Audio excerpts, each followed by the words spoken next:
السلام عليكم، ان شاء الله تكونوا كامل بخير وكامل في صحة جيدة. مرحبا بكم في قناة بيت حنونة، ووصفة أخرى من وصفاتي. إذا الوصفة تاعنا تاع اليوم مطلوع السميد خفيف ريشة. كي نقول لكم خفيف ريشة صدقوني، ما عليكم غير تجربوا الوصفة وتقولوها لي في التعاليق.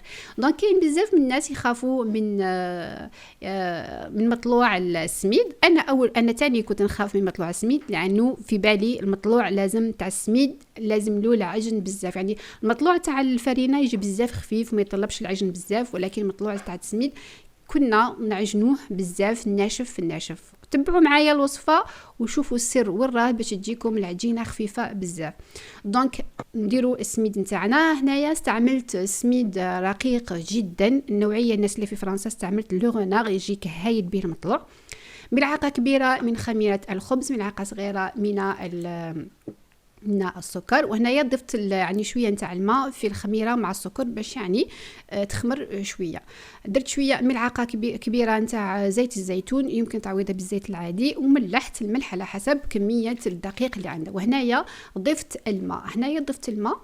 هنايا خدات لي زوج نتاع لي بول نتاع السميد الرقيق، داولي تقريبا 500 مليلتر نتاع الماء، وكل سميد وعلى حسب يعني ما يشرب لك الماء.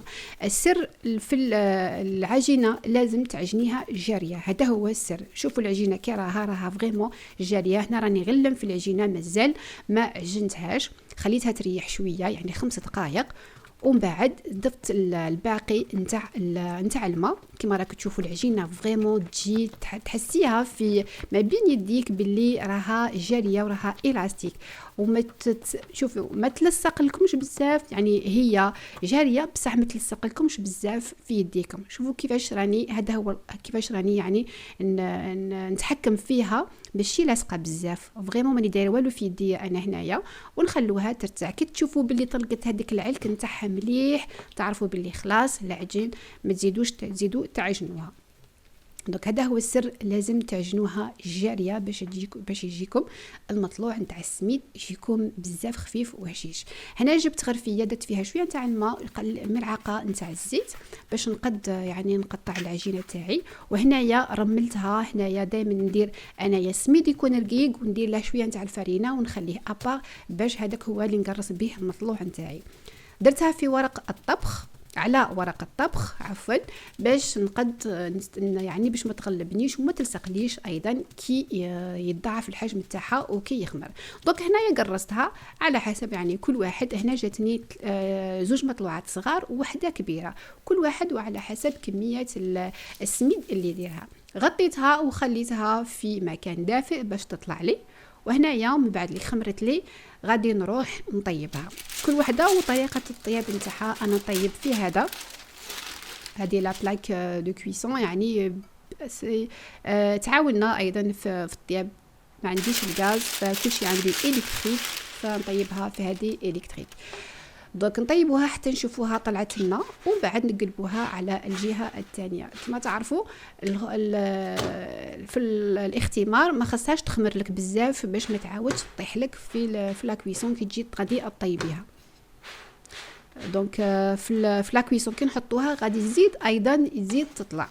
وايضا لازم ولازم ايضا يعني تدوريها كما راني ندير وطيبيها على كامل الجوانب باش يعني تعطي طياب شباب وتعطي نظره جماليه ايضا تكون طيبه كما راك تشوفوا. هنا راني نطيب يعني المطلوعه الزوجه. كاينه ايضا اسيس اخرى نقولها لكم، لانه الجوانب تاعي انايا نحرقهم ولا نشوطهم بالشاليمو. هذه يعني تعطي نتيجه بزاف شابه، ويعني يجي طايب على الجوانب. يعني ساعات الناس كيشوفوا المطلوع الجوانب تاعو بيضاء ما يبغوش، يحسبوا ماشي طايب، ولكن هو يعني طايب بطبيعه الحال. فهذا الشاليمو يعاوننا باش ان نشوطوا الجوانب وتعطي يعني يعطي منظر شباب للمطلوع تاعي. دونك فوالا، وهذا هو الوصفه تاعنا تاع اليوم. كان مطلوع تاع السميد، شوفوا كيفاش فريمون يجي هشيش ويجي خفيف بزاف من الداخل. مادامك تجري العجينه تاعك، مادام المطلوع تاعك يجي شباب، ما تزيدي لا فرينه لا والو. هذا مطلوع سميد 100%. يعني هنا ما زدت لا فرينه لا والو كما راك تشوفوا هنايا. وهذه الوصفه يعني نقدروا نقدموها مع الحريره والشوربه بمناسبه رمضان الكريم. ان شاء الله يدخل علينا بالخير وباليمن والبركات ان شاء الله. كان هذا هو الفيديو تاعنا تاع اليوم. تلاقاكم في ساعه الخير. ما تنساوش الاشتراك في القناة والضغط على الجرس ليصلكم كل جديد. وأيضا إذا حبيتوا تتابعوني على الانستغرام التيك توك وأيضا الفيسبوك يعني بنفس الاسم بيت حنونة ولا ميزون حنونة. تلاقاكم في ساعة الخير وإلى الملتقى إن شاء الله في وصفة من وصفات بيت حنونة. مع اللي غير نقول لكم تهلاو في روحكم وإلى الملتقى.